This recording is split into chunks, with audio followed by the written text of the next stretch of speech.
السلام عليكم ورحمة الله وبركاته.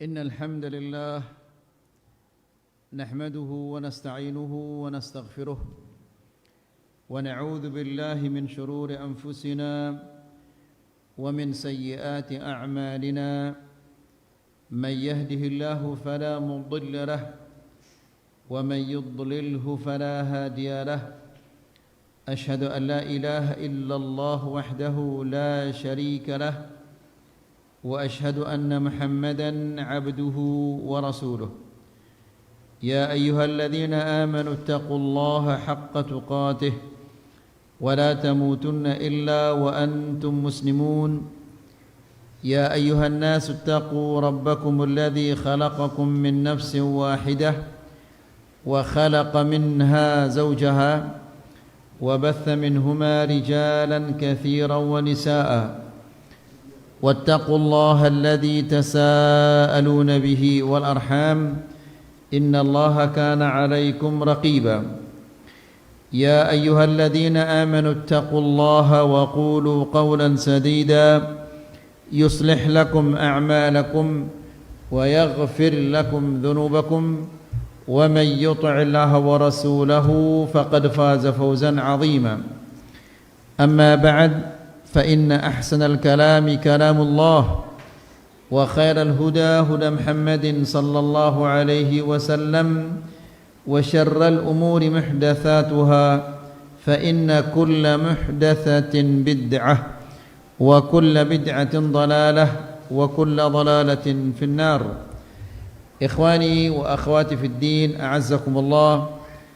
Bapak-bapak dan ibu-ibu yang dimuliakan Allah, alhamdulillah kita bersyukur kepada Allah Subhanahu wa taala karena pada malam ini kita dipertemukan dalam rangka mengkaji firman-firman Allah dan memahami hadis-hadis Rasulullah sallallahu alaihi wasallam. Ikhwani fid din, a'azzakumullah.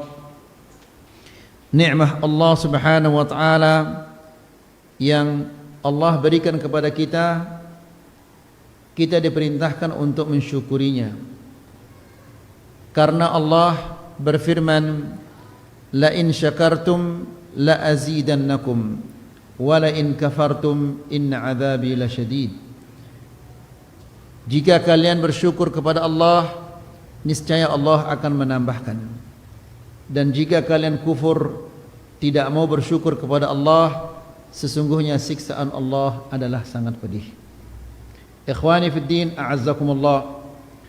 Cobalah perhatikan dan renungkan betapa besarnya nikmat Allah ini.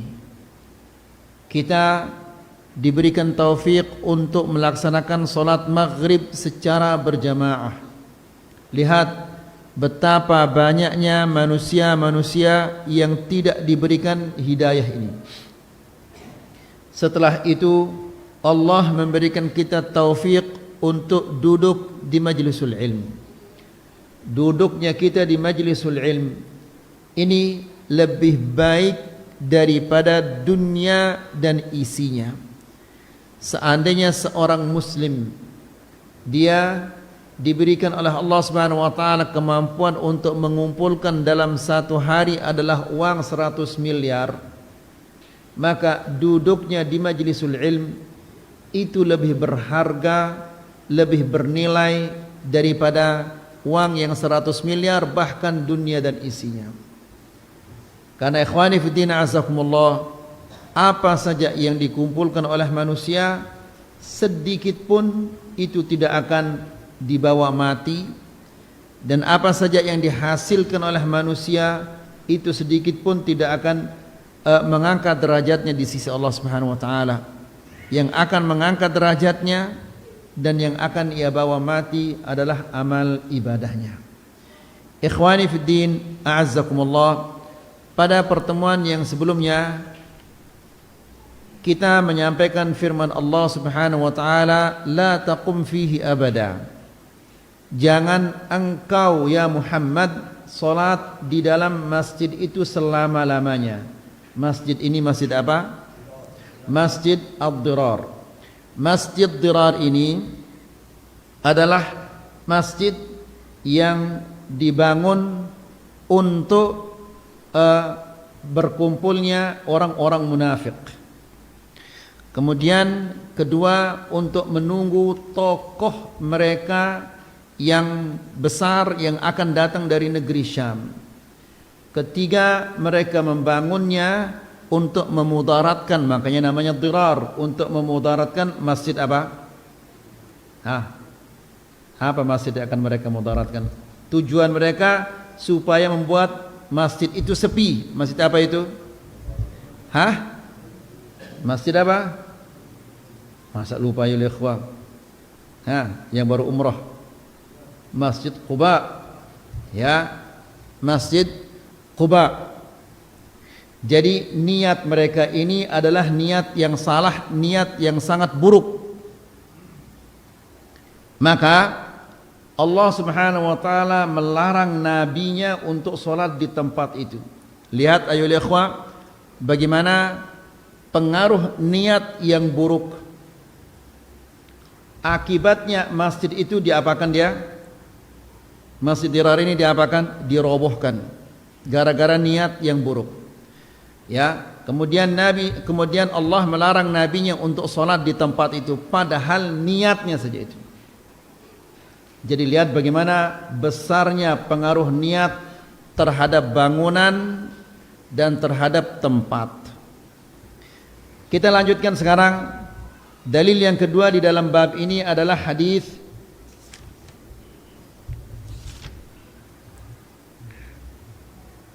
yang diriwayatkan oleh Imam Abu Dawud dari Thabit bin Dhahhak radhiyallahu taala anhu. Dia mengatakan, nadhara rajulun an yanhara bi buwanah. Seseorang bernadar untuk menyembelih onta di desa Buwanah. Nama desanya Buwanah. Fasa'ala an-nabiy sallallahu alaihi wasallam, lalu dia bertanya kepada Nabi. Dia mengatakan, lalu Nabi mengatakan, hal kana fiha wathanun min awthanil jahiliyati yu'bad? Apakah di tempat itu ada berhala-berhala jahiliyah yang disembah di sana? Qalu la. Mereka mengatakan tidak ya Rasulullah. Lalu Nabi bertanya, hal kana fiha 'idun min a'yadihim? Apakah di tempat itu digunakan untuk merayakan perayaan-perayaan mereka? Qalu la ya Rasulullah. Mereka mengatakan juga tidak wahai Rasulullah. Lalu Nabi sallallahu alaihi wasallam mengatakan, aufi binadrik. Penuhilah nadarmu, tepatilah nadarmu. Fa innahu la wafa'a li nadrin fi ma'siyatillah. Karena tidak boleh menepati nadar di dalam bermaksiat kepada Allah. Wala fima la yamliku ibnu Adam, dan tidak boleh juga bernadar dalam sesuatu yang tidak dimiliki oleh anak Adam. Kita menjelaskan satu persatu hadis ini ayol ikhwah. Hadis ini disampaikan oleh Thabit ibn Dhahhak. Thabit ibn Dhahhak ini dia seorang sahabat yang mulia. Sahabat, mereka adalah orang-orang yang menimba ilmu dari siapa? Dari Rasulullah sallallahu alaihi wasallam. Sahabat ini mengatakan, anna rajulan nadhara, ada seseorang yang nadhar, melakukan nadhar. Apa nadhar itu ayo ikhwah? Nadhar itu dari segi bahasa al-iltizam, artinya mengharuskan diri untuk melakukan sesuatu, apakah itu ucapan ataukah itu perbuatan. Ini namanya iltizam. Dari segi bahasa, dari segi syarak, dari segi agama, nadar ini adalah ilzamul mukallafi nafsahu ta'atan lam tujab alaihi bi asli syara'. yaitu seseorang yang mukallaf. Ya, mukallaf artinya orang yang dibebankan oleh Allah Subhanahu wa taala, orang yang baligh. Baligh ini dia sudah mukallaf, dia harus menjalankan perintah-perintah Allah. Salat, puasa dan yang lain-lain. Ini namanya mukallaf. Ilzamul mukallafi nafsahu ta'atan lillah. Seorang yang mukallaf dia membebankan dirinya dengan suatu ketaatan karena Allah. Perhatikan sekarang, lam tujab bi asli syara', tidak pernah diwajibkan oleh agama. Nadar ini yang dia lakukan ini, dia tidak pernah diwajibkan oleh Allah dan Rasulnya. Siapa yang mewajibkan? Dia yang mewajibkan atas dirinya sendiri. Seperti apa misalnya? Misalnya kalau anak saya sehat, saya akan menyembelih seekor sapi misalnya. Apakah Allah pernah mewajibkannya untuk menyembelih seekor sapi apabila anaknya sembuh? Tidak. Namun sekarang setelah dia ucapkan nadarnya itu, maka menyembelih sapi ini bagi dia telah menjadi wajib. Sebelumnya tidak wajib. Dia sembuh anaknya atau tidak sembuh anaknya, Allah Subhanahu wa taala tidak mewajibkan kepadanya apa-apa, hanya bersyukur kepada Allah Subhanahu wa taala. Nah, tapi sekarang setelah dia mengucapkan kata-katanya ini, maka menyembelih seekor sapi telah menjadi wajib baginya, karena dia yang mewajibkan atas dirinya sendiri, bukan Allah Subhanahu wa taala. Oleh karena itu ayolah ikhwah, jangan sekali-kali bernadar, karena bernadar itu adalah membebankan diri sesuatu yang tidak pernah dibebankan oleh Allah dan Rasulnya. Kemudian min salatin wa siyamin wa hajjin wa umratin wa sadaqatin wa ghairi dhalik. Seperti dia mewajibkan atas dirinya seperti salat atau puasa atau haji atau umrah atau sedekah atau yang lain-lainnya. Wan nadru fil asli ghairu masyru'. Nadar ini pada asalnya tidak disyariatkan oleh Allah. Wala yustahabbu lil insan an yandara linahyihi sallallahu alaihi wasallam 'anil nadr. Dan tidak dianjurkan bagi manusia untuk bernazar. Kenapa? Karena dilarang oleh Rasulullah sallallahu alaihi wasallam. Apa kata Rasulullah sallallahu alaihi wasallam? Innan nadra la ya'ti bi khair wa innama yustakhraju minal bakhil. Nadar itu tidak mendatangkan kebaikan. Artinya nadar ini tidak bisa merubah takdir Allah. Ya, kalau Allah Subhanahu wa taala menakdirkan yang sakit ini tidak sembuh, tidak sehat, meskipun bagaimanapun dia bernadar, tidak mungkin akan merubah takdir Allah. Ya, jadi nadar ini tidak akan mendatangkan kebaikan. Kalau dia tidak mendatangkan kebaikan, untuk apa kita bernadar? Wa innama yustakhraju minal bakhil. Dan orang yang bernadar ini adalah orang yang bakhil. Ya, kenapa dikatakan dia bakhil? Karena kalau dia tidak disembuhkan anaknya, maka dia tidak akan menepati nadarnya. Ini tandanya orang yang bakhil. Orang yang mulia, orang yang pemurah, dia sehat, dia tidak sehat, dia sakit anaknya atau apa saja, dia tetap murah. Ya, tapi ini dia tidak mau berinfak, tidak mau beramal kecuali jika ada apa? Ada imbalannya. Maka ini adalah orang yang bakhil. Ya, oleh karena itu Nabi mengatakan wa innama yustakhraju, sesungguhnya itu dikeluarkan oleh Allah Subhanahu wa taala dari hartanya. Dari hartanya siapa? Dari hartanya orang yang bakhil ini. Ya, karena bakhil ini kalau dia tidak bernadar, dia tidak akan mengeluarkan apa? Uangnya untuk menyembelih seekor sapi atau seekor kambing. Faham sampai di sini ayo ikhwah? Wa fi riwayatin la tandaru. Di riwayat yang lain dikatakan janganlah kalian bernadar. Fa inna an-nadra la ya'ti bi khair. Karena nadar itu tidak mendatangkan kebaikan. فما دام الإنسان على سعة فإنه لا ينبغي له أن ينذر ليكون في سعة. Jadi ikhwani fiddin azakumullah, apabila kita sudah berada dalam keleluasaan, ya, untuk apa kita membebankan diri kita sesuatu yang akan mempersulit diri kita sendiri dengan nazar ini? In arada an yata'abbada wa ya'tiya bit-ta'ati ata biha. Kalau dia mau beribadah kepada Allah, mau melaksanakan suatu ketaatan, silahkan dilaksanakan, jangan harus bernazar. Jangan tunggu kalau dia lulus anak saya akan menyembelih. Kalau dia pulang dalam keadaan sehat istri saya akan menyembelih. Ya, kalau terjadi begini, saya akan puasa 3 hari berturut-turut atau 10 hari berturut-turut dan seterusnya. Ya, jadi kalau ingin melaksanakan ketaatan, silahkan laksanakan. Jangan tunggu apa? Bernazar. Wa illa falaysat lazimatan lah, walakin idza nadara warrata nafsahu. Dan manusia apabila dia bernazar, dia telah mempersulitkan dirinya. Ya, wa wajaba alaihi alwafa'u bin nadhr.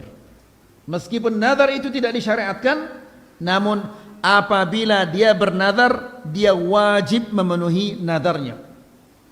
Ya, siapa suruh bernazar? Ya, Allah tidak memerintahkan untuk kita bernazar, tapi dia yang bernazar sendiri. Akibatnya diwajibkan oleh Allah Subhanahu wa taala untuk memenuhi nazarnya. Allah Subhanahu wa taala berfirman di dalam Al-Qur'an memuji orang-orang yang beriman.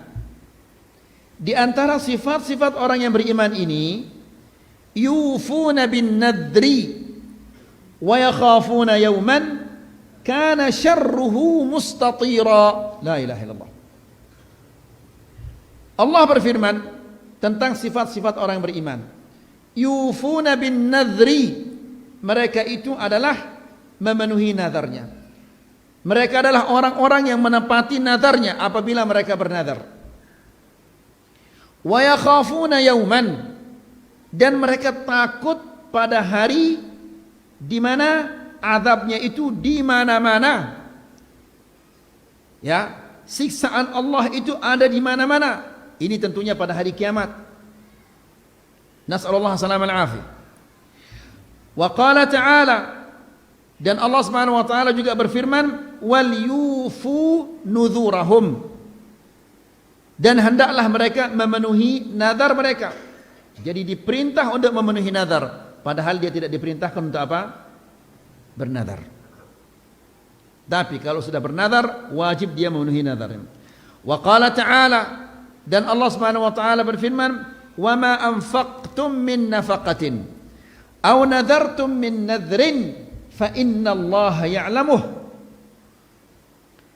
Nafkah apa saja yang engkau infakkan, apakah itu untuk istrimu, untuk anakmu, untuk dirimu sendiri, ya, untuk engkau beramal, atau apa saja nafkah yang engkau infakkan itu, atau nazar yang engkau nazarkan, fa innallaha ya'lamuh, itu semua diketahui oleh Allah Subhanahu wa taala.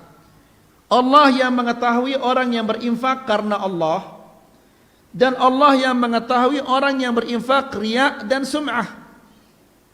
Allah juga yang mengetahui orang yang bernazar karena Allah dan orang yang bernazar karena riya dan sum'ah. Dan kita yang di sini pun demikian ayo ikhwah. Allah yang tahu siapa di antara kita yang datang karena Allah dan siapa yang di antara kita yang datang karena sum'ah dan riya. Allah juga tahu siapa di antara kita yang datang ke sini hanya sekedar untuk menghilangkan rasa suntuknya, rasa sumpeknya di rumah. Semua itu Allah yang mengetahuinya. Makanya kita diperintahkan untuk apa? Ikhlas dalam segala hal, sekecil apapun juga. Wa qala sallallahu alaihi wasallam, Rasulullah sallallahu alaihi wasallam mengatakan, man nadara an yuti'a Allah falyuti'hu. Barang siapa yang bernadar untuk taat kepada Allah, maka hendaklah dia taat kepada Allah. Maksudnya nadarnya itu nadar ta'ah, silahkan dia laksanakan. Kalau nadarnya itu ketaatan. Tapi kalau nadarnya nadar maksiyah, maka tentunya tidak boleh dia penuhi.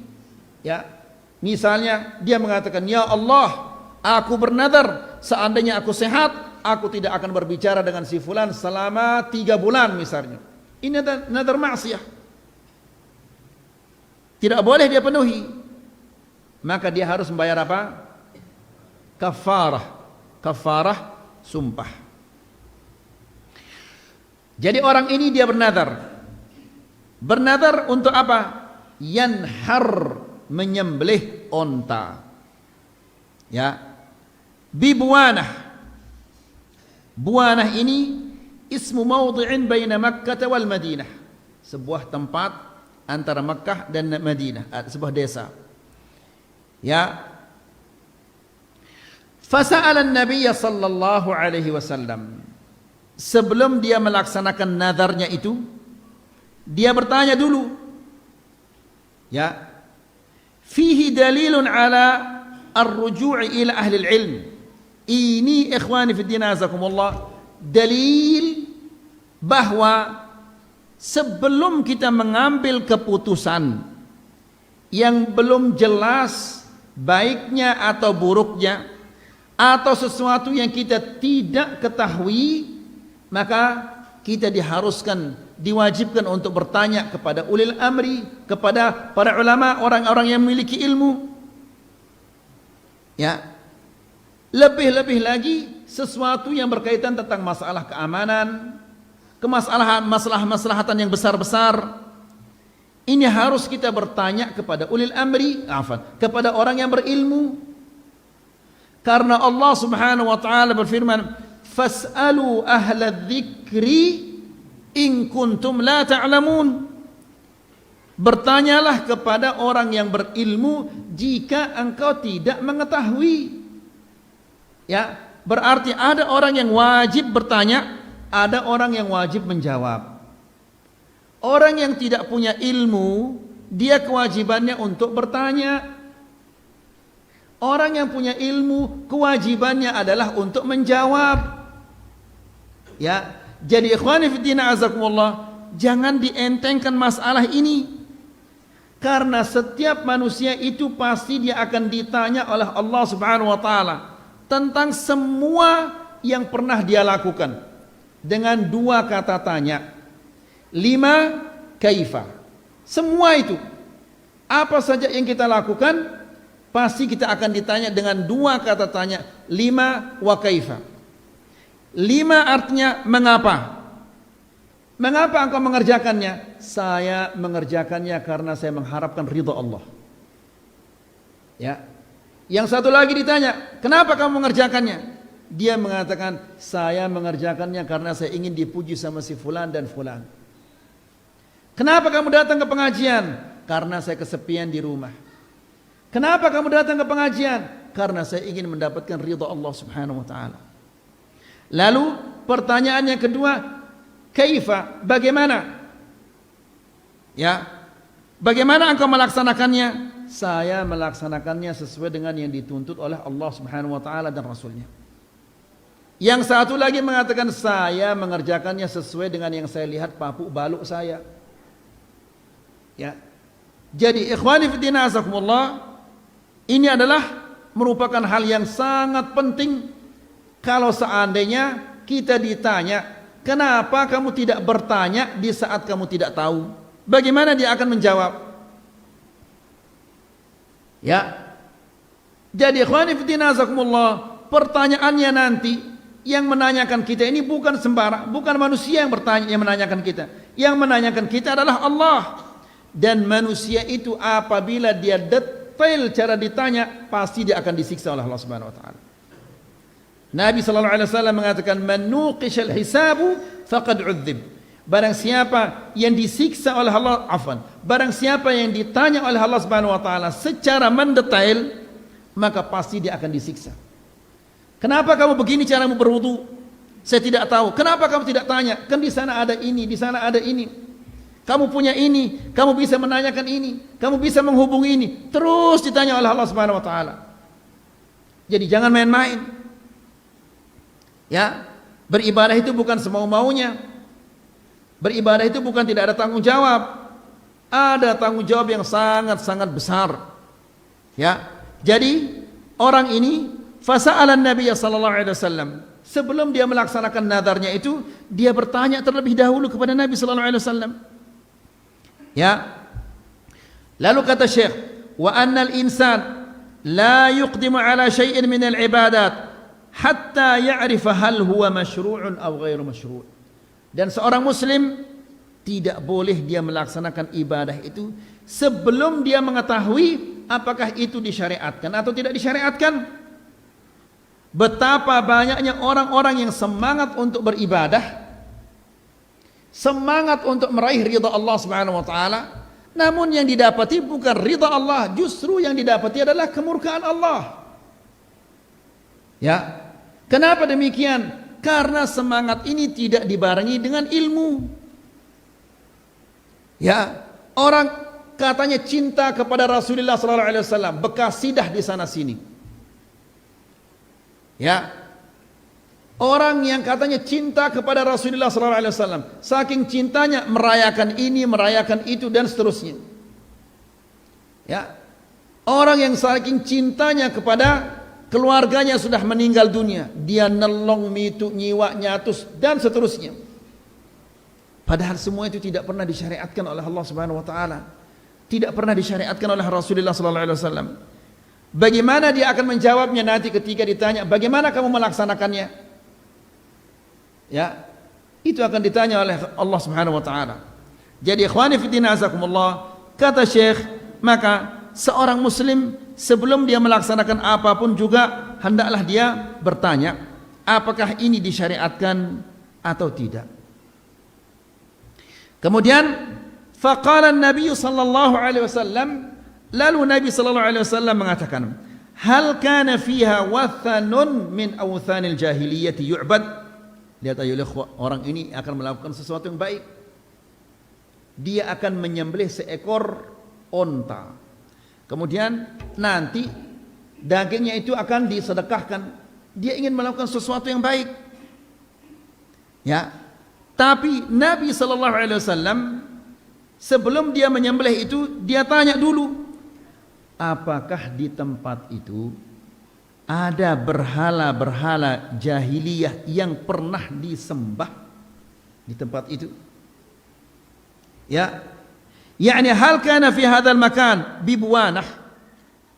Nabi sallallahu alaihi wasallam menanyakan kepadanya, apakah tempat yang engkau akan sembelih ontamu di sana, di Buanah itu, ya, pernah ada berhala-berhala orang-orang jahiliyah yang disembah di sana?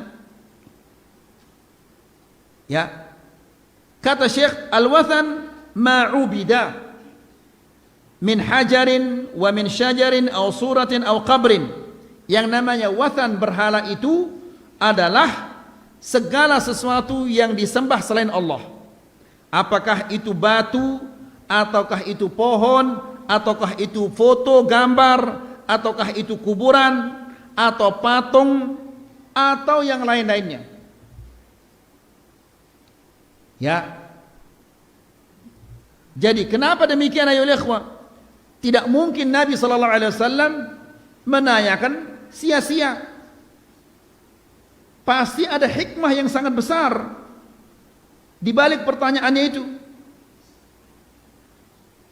Kemudian al-jahiliyah, wathanun min awthanil jahiliyah, berhala-berhala jahiliyah. Apa maksudnya jahiliyah ini? Jahiliyah ini adalah makana qabla al-Islam. Ya, masa sebelum Islam, sebelum Nabi sallallahu alaihi wasallam diutus menjadi nabi, itu namanya masa jahiliyah.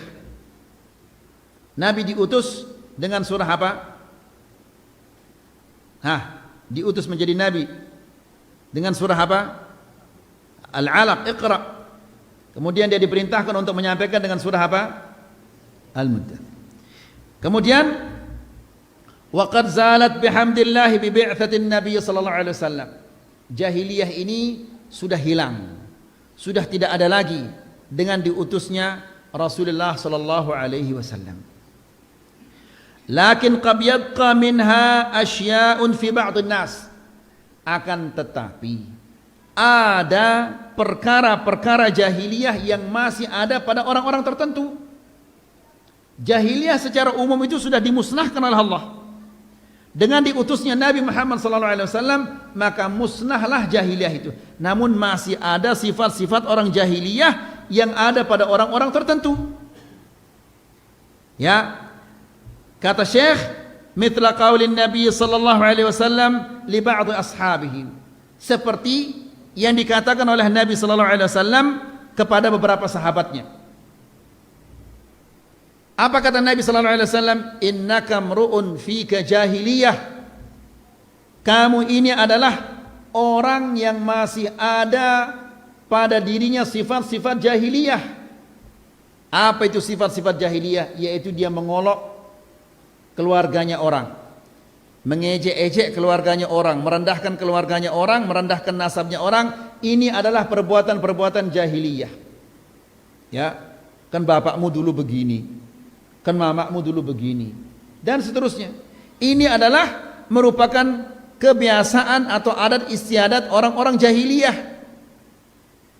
Ya, jadi Nabi menyampaikan demikian kepada sahabatnya. Sahabat saja masih ada pada mereka beberapa sifat-sifat jahiliyah, padahal sahabat yang ilmunya tinggi, mereka belajar dari Rasulullah SAW, namun masih ada pada mereka sifat-sifat jahiliyah. Lalu bagaimana dengan kita-kita ini? Ya, banyak sekali sifat-sifat jahiliyah yang masih numpuk kepada kita, sebagaimana yang dijelaskan oleh Rasulullah SAW. Kata Nabi SAW, arba'un fi ummati, 4 perkara yang ada pada umatku ini, umat Muhammad SAW. Ya, 4 perkara ini min amril jahiliyah, termasuk perkara-perkara jahiliyah. Perhatikan sekarang ayo ikhwah. Ya, di riwayat yang lain dikatakan la yatrukunaha, tidak mereka tinggalkan sifat-sifat jahiliyah ini. Apa sifat-sifat jahiliyah ini yang masih ada pada kita sampai sekarang dan sampai hari kiamat? Yang pertama kata Rasulullah SAW, at-ta'nu fil ansab, mencela nasabnya orang lain, mencela keturunannya orang lain. Ya, dulu ini bapaknya dia begini, ini dulu ibunya dia begini. Mencela nasabnya orang, mencela keturunannya orang.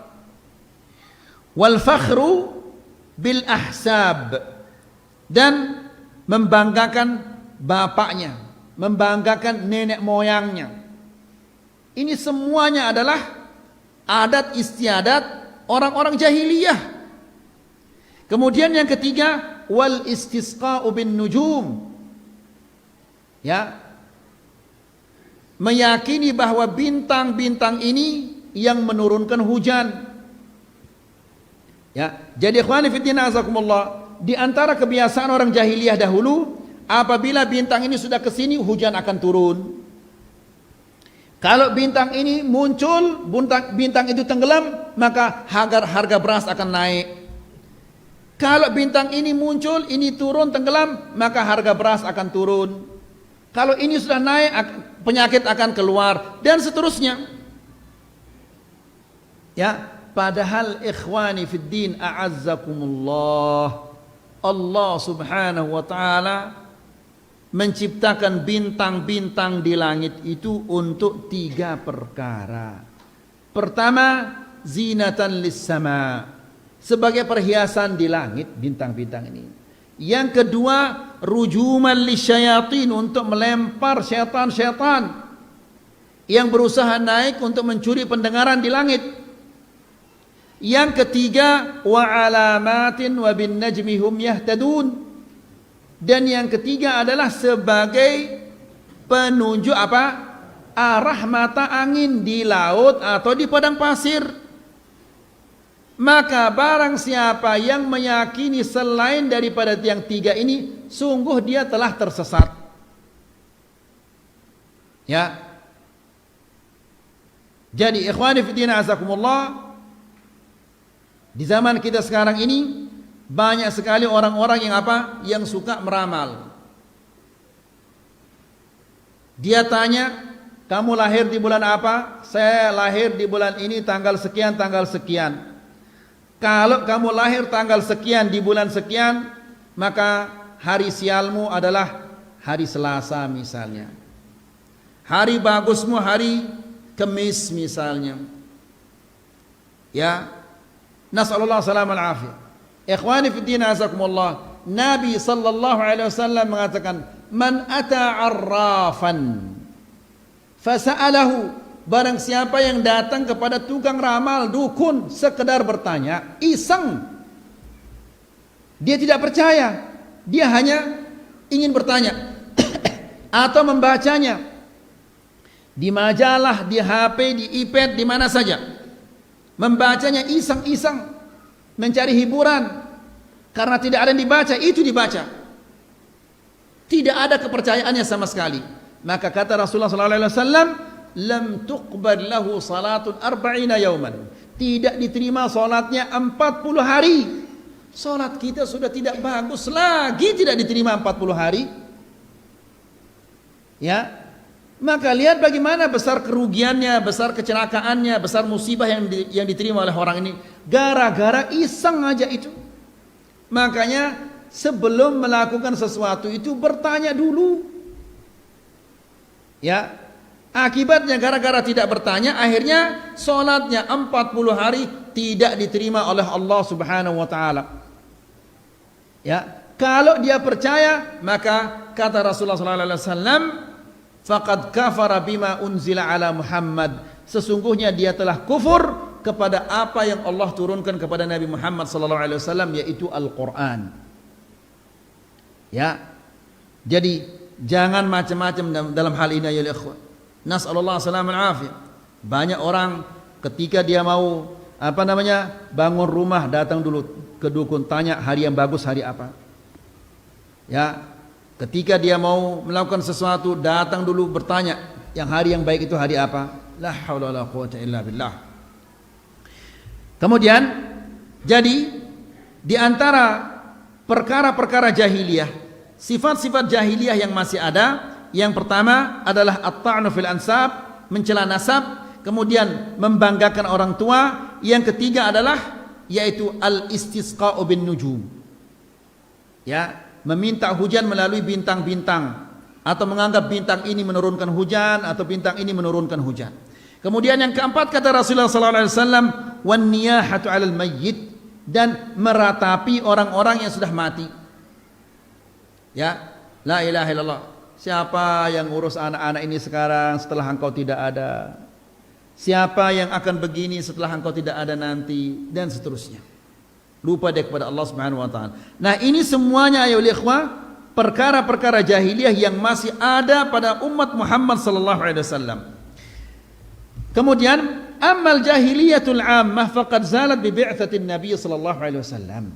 Adapun jahiliyah secara umum ini telah musnah dengan diutusnya Rasulullah sallallahu alaihi wasallam. Ya, Nabi sallallahu alaihi wasallam diutus oleh Allah dengan membawa syariat yang paling mulia, syariat yang paling agung. Ya, siapa-siapa yang tidak mengikuti syariatnya Nabi Muhammad sallallahu alaihi wasallam, maka dia menjadi penghuni neraka. Sebagaimana Rasulullah sallallahu alaihi wasallam mengatakan, "Walladzi nafsu Muhammadin biyadihi لا يسمع بي من هذه الأمة يهودي ولا نصراني ثم لا يؤمن بالذي جئت به إلا كان من أصحاب النار." Demi nyawa, demi Allah, demi zat yang nyawa Muhammad berada di tangannya, tidaklah mendengar tentang dakwahku ini seorang Yahudi, seorang Nasrani, lalu dia tidak mau mengikutinya, melainkan dia akan menjadi penghuni neraka. Jadi yang dibolehkan, yang boleh dijalankan, yang boleh dipraktekkan hanyalah syariat Muhammad sallallahu alaihi wasallam. Orang yang mengadakan acara-acara ini di bulan ini Syariat siapa diikuti itu? Perintah dari Nabi tidak ada, contoh dari Nabi tidak ada. Lalu syariatnya siapa itu? Ya, kalau kita tanya, siapa nabimu? Nabi saya Muhammad. Kalau memang kamu yakin bahwa nabimu itu adalah Muhammad, maka seharusnya engkau ikuti apa yang dia kerjakan. Jangan kerjakan apa yang dia tidak kerjakan. Itu namanya ittiba. Ya. Kemudian, la kama yaqulu ba'dul kuttab. Bukan seperti yang dikatakan oleh pengarang-pengarang kitab di zaman sekarang. Seringkali mereka mengatakan jahiliyatul qarnin 20. Kejahilan abad 20 katanya. Subhanallah. Ya, seolah-olah Allah Subhanahu wa taala tidak mengutus Nabi Muhammad sallallahu alaihi wasallam. Ya. Dan seringkali kita mendengar orang-orang yang seperti mengatakan demikian, baik di TV di mana-mana saja. Ya, kejahilan abad 20. La haula wala quwata illa billah. Ya. Berarti kejahilan itu belum musnah sampai sekarang, masih ada kejahilan. Wal jahiliyatul hadithah, kejahilan modern katanya. Ya.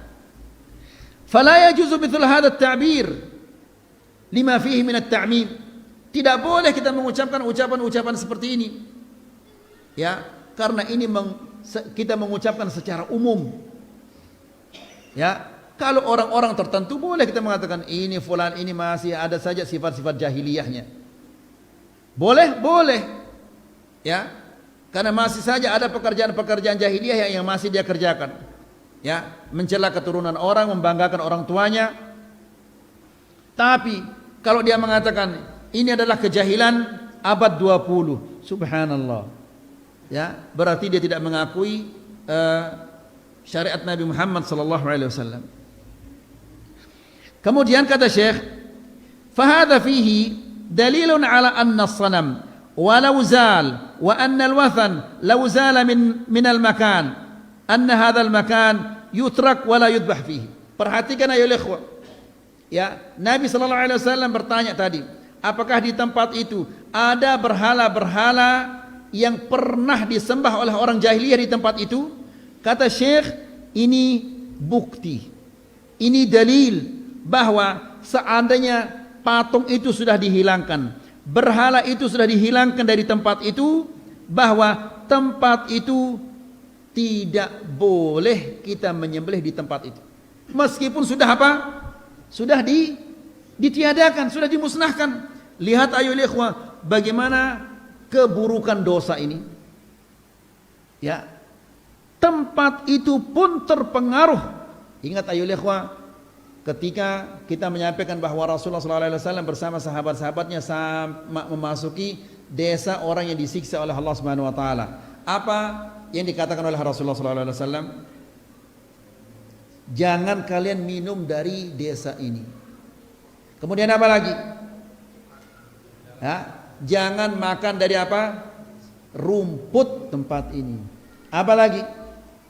Jangan membuat adonan dari air desa ini. Padahal apa salahnya rumput? Apa salahnya air itu? Ya. Subhanallah, lihat ayulihu bagaimana pengaruhnya dosa ini. Ya. Kemudian kita mengatakan dahulu Hajar Aswad itu bagaimana warnanya? Putih seperti putihnya apa? Salju. Namun kenapa dia bisa menjadi hitam seperti itu? Karena dosa-dosa orang yang apa? Mengusapnya. Sawadatu khataya bani Adam. Dihitamkan oleh dosa-dosa anak Adam. Kalau batu yang keras seperti itu, yang tidak punya akal, tidak punya perasaan, bisa terpengaruh oleh dosa. Lalu bagaimana dengan kita? Ya, nas'alullah salam al-afiyah. Jadi ikhwani fi din azakumullah, namun Allah Subhanahu wa taala Maha Pengasih, Maha Penyayang kepada kita, disyariatkan kita untuk apa? Bertobat, beristighfar. Karena Rasulullah sallallahu alaihi wasallam mengatakan inna ibna adam khuliqa muftana. Habis waktu saya sedikit saja.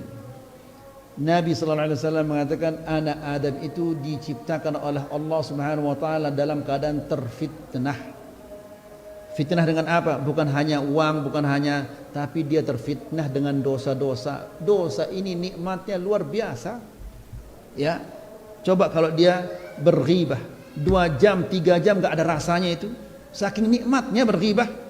Tapi coba dia sholat tarawih hanya 1 halaman saja. 1 halaman saja. Sudah kakinya apa? Pegelnya luar biasa, sebentar-bentar gini sebentar. Kakinya padahal hanya 1 halaman. Mungkin hanya 15 menit dia berdiri itu. Ya, tapi kalau dia berghibah 2 jam, 3 jam, sanggup dia.